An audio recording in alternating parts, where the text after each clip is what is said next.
স্বাগতম জনাইছোঁ আজি অন্য এটা নতুন ভিডিঅ'লৈ। আজি মই আছোঁ ভাদৈ পাচালিত আৰু ভাদৈ পাচালি এজন বিশেষ ব্যক্তিৰ ওচৰলৈ আহিছোঁ। এইকাৰণে বিশেষ বুলি কৈছোঁ মানে সচৰাচৰ নেদেখা আপোনালোকে এটা বিশেষ খেতি ড্ৰেগন ফ্ৰুট মই আপোনালোকক অকণমান ড্ৰেগন ফ্ৰুটৰ খেতিৰ বিষয়ে দেখাবৰ কাৰণে চেষ্টা কৰিম। এজন ব্যক্তিয়ে ঘৰতে খুব ধুনীয়াকৈ ড্ৰেগন ফ্ৰুটৰ খেতি কৰিছে ভাদৈ পাচালিতে। মই আপোনালোকক অলপ দেখুৱাম আৰু তেখেতৰ পৰা গোটেই কথাখিনি অকণমান জানিম আৰু মই আপোনালোককো জনাবলৈ চেষ্টা কৰিম। গতিকে ভিডিঅ'টো চাই থাকিব শেষলৈকে। আৰু ইয়াত দেখিছে আপোনালোকে খুব ধুনীয়াকৈ এইবোৰ ফুলি আছে আৰু এইবোৰ ফুলিছে লাহেকৈ। গোটেইখিনি মই অকণমান দেখুৱাই দিছোঁ পৰিৱেশটো। ইয়াত দেখিছে ইয়ালৈকে আছে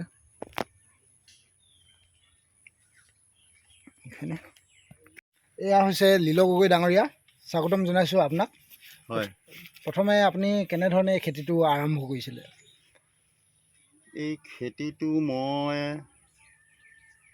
বিশেষকৈ ইউটিউবত চাইহে কৰিছোঁ। হয়, ইউটিউবত চাই কৰিছোঁ। ইউটিউবত চাই মই এই পুলি অলপ তিনিচুকীয়া তিলুচেতীয়া ঘৰৰ পৰা আনিছিলোঁ কেইটামান পুলি। তাৰপিছত বিশ্বনাথ জিলাৰ পৰা আনিছিলোঁ কেইটামান। হয় হয় 23 চনৰ ফেব্ৰুৱাৰীৰ পৰা। হয় হয় 23 চনৰ ফেব্ৰুৱাৰীৰ পৰা। হয়, এই মানে ইয়াৰ মানে কিমান দিনত এই ফুডটো মানে বিক্ৰী হ'ব পৰা হয়? এই বস্তুটো এতিয়া এই বছৰ প্ৰথম লাগিছে, কিন্তু হয়। মই 7-8 মাহতো ফল কেইটামান খালোঁ। অঁ সেইটো পিছে এই তলৰ গুৰিত লাগিছিলে। হয় হয়, তলত লাগিছিলে। অঁ, বিশেষকৈ কেইটামান খালোঁ, 8-10টামান। হয় হয়। এতিয়া এই বছৰ প্ৰথম লাগিছে। অঁ, এই ফুলবোৰ কিমান দিনলৈকে থাকে? এই ফুলটো এতিয়া এইটো ফুল হয় এইটো ফুল আজি ৰাতি 8টা-9টাৰ ভিতৰত ফুলিব। হয় হয়। 8টা-9টাৰ ভিতৰত ফুলিব। কালিলৈ দিনটোৰ ভিতৰত লেৰেলি পৰি যাব। অঁ অঁ, কিমান দিনত বিকিব পৰা হয় ফলটো? তাৰপিছতে এই ফুলটো ফুলাৰ পিছত এইটো গুটিটো পকিবলৈ যেতিয়া হ'ব, এইটো চাইজৰ অঁ এনেকুৱা হ'ব। হয় হয়। 1 মাহ লাগিব ফুলটো ফুলাৰ পিছত। এয়া দেখিছে আপোনালোকে 1 মাহ লাগিব বুলি কৈছে। 1 মাহ লাগিব। এনেধৰণে হয়। এই ফুলটো ফুলাৰ পিছত 1 মাহ লাগিব। হয়। তাৰপিছত যেতিয়া কলি মাৰিব, এনেকৈ কলি মাৰে এইটো। এনেকৈ এয়া দেখিছে এইবোৰ কলি। যেতিয়া এইটো কলি মাৰিব, এই কলি মৰাৰ পিছত 45 দিনমান লাগে। 45 দিন। টোটেল ফুলাৰ পিছত 1 মাহ লাগিব। হয় হয়। ফলটো পকিবলৈ আৰু খাবলৈ পৰা হ'ব তেতিয়া। এইবিলাক আজি ফুলিব। এইবিলাক ফুলিব আজি। অঁ অঁ। তাৰপিছত এইবিলাক ফুলিব ন। এয়া আপোনালোকে দেখিছে খুব ধুনীয়াকৈ এনেকৈ ফুলি আছে। ফুলাৰ পিছতে এনেধৰণে ফল ধৰিব, লাহেকৈ ডাঙৰ হ'ব। এইটো 8টা-9টাৰ ভিতৰত অঁ ফুলপাহ ধুনীয়াকৈ ফুলি আহিব। হয় হয়। এইবিলাক চব ফুলিব আজি। এইবিলাক ন। অঁ, ইয়াত দেখিছে এইবোৰ ফুল প্ৰায় মানে ফুলিব আৰু এতিয়া। আজি ৰাতি এতিয়া এইটো যিমতে ফুলিব, এইটো নাইট কুইন নিচিনা বৰ ধুনীয়া দেখে ফুলটো। অঁ অঁ বৰ ধুনীয়া দেখি। হয় হয়। এতিয়া ৰাতি এইটো চাবলৈ হ'লে বহুত মজা লাগে।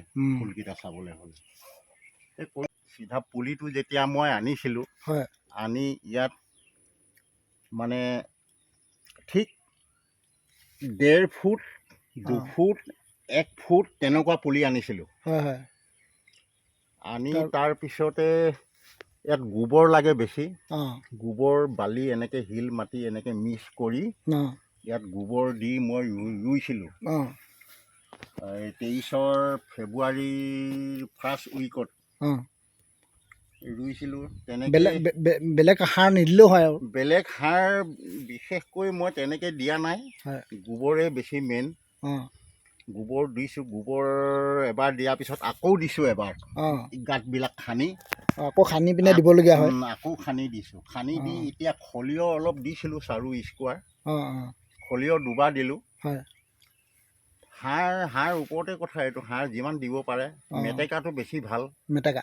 অঁ, তেখেতে 400-500কৈ বিক্ৰী কৰে কেজিত। হয়, বৰ্তমান সময়ত মানে ইয়াৰ ৰেট মানে কেজি 400-500 চলি আছে আৰু। চলি আছে। হয় হয়। 400-500 এনেকৈ চলি আছে। অঁ অঁ ইয়াত এটা পোষ্টত হয় 4 জোপাকৈ দিছোঁ। এটা পোষ্টত 4 জোপা। কিমান? কিছুমানত মই 5টাও দিছোঁ। এইবিলাক অঁ অঁ 5টাও দিব পাৰে। হয় হয় 4টাকৈ দিছোঁ আৰু। হয়।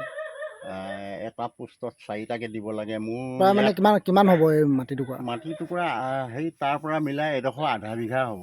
হয় হয়, আধা বিঘাত মানে আধা বিঘালৈ 6 লেচা মাটি কমটি আছে বাৰু। অঁ অঁ, আৰু এনেই কিমানটা পোষ্ট আছে? 53টা পোষ্ট আছে। হয় হয়, 53টা পোষ্টত 4টাকৈ ধৰিছোঁ। 4টাকৈ ধৰিলে 4 53 কিমান 212টা পুল। 212টা পুলি আছে। অঁ অঁ, 212টা পুলি এই 4টাকৈ এটা পোষ্টত। মানে কিমানটো ডিষ্টেঞ্চত এইটো দিব লাগে?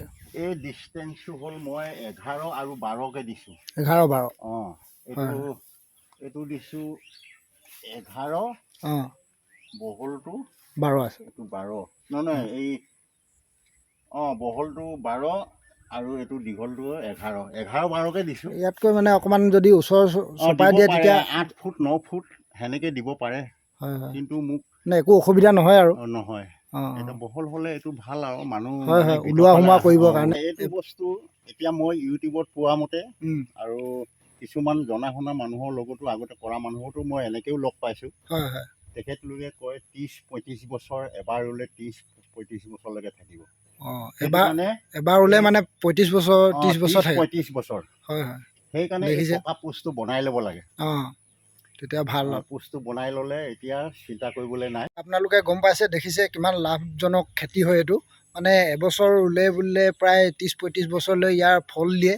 গতিকে যিসকলৰ মাটি সুবিধা আছে তেখেতসকলে এই খেতিটো কৰিব পাৰে। অলপমান কষ্ট হ'ব, গতিকে আপোনালোকে ইউটিউবতো চাই মেলি গোটেই কথাখিনি জানি ল'ব পাৰিব কেনেধৰণে কৰা হয়।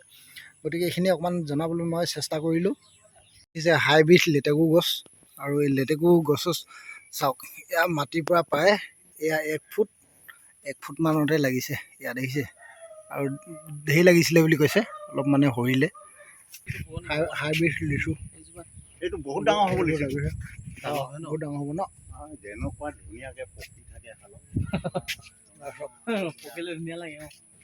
হয়, আপোনালোকে গম পালে কেনেধৰণে এই খেতিটো কৰিব লাগে। অলপ যতন ল'ব লাগিব, এনেই মানে ৰুলেও নহ'ব। গছজোপা ৰুই মেলি তাক অলপ মানে প্ৰতিপালন কৰিব লাগিব। তেখেতে খুব ধুনীয়াকৈ কথাখিনি বুজাই ক'লে, আপোনালোকে গম পাইছেই। গতিকে মই এইখিনিয়ে অকণমান জনাবৰ কাৰণে চেষ্টা কৰিলোঁ। ইয়াত যিহেতু আমাৰ ভাদৈ অঞ্চলত এনেকুৱা ধৰণৰ খেতি কৰা দেখিবলৈ পোৱা নাযায়। এখেতেই মোৰ বোধহয় প্ৰথম কৰিছে ইয়াত। আৰু মানে ভাদৈ পাচলিৰ পৰা ইফালে উশাপুৰ, দুলীয়াজানত সেইবোৰ ঠাইত কৰিছে 2-এজনে। মানে ইয়াত ভাদৈ পাচলি অঞ্চলত তেখেতেই প্ৰথম কৰিছে। সেইকাৰণে মই মানে ভিডিঅ' আকাৰে মই আপোনালোকক অকণমান জনাবলৈ চেষ্টা কৰিলোঁ। ভিডিঅ'টো কেনে পালে জনাব। যিসকলে ফেচবুকত চাই আছে সকলোৱে মোৰ পেজটো ফ'ল' কৰিব, আৰু যিসকলে ইউটিউবত চাই আছে সকলোৱে মোৰ চেনেলটো ছাবস্ক্ৰাইব কৰি দিব। ধন্যবাদ।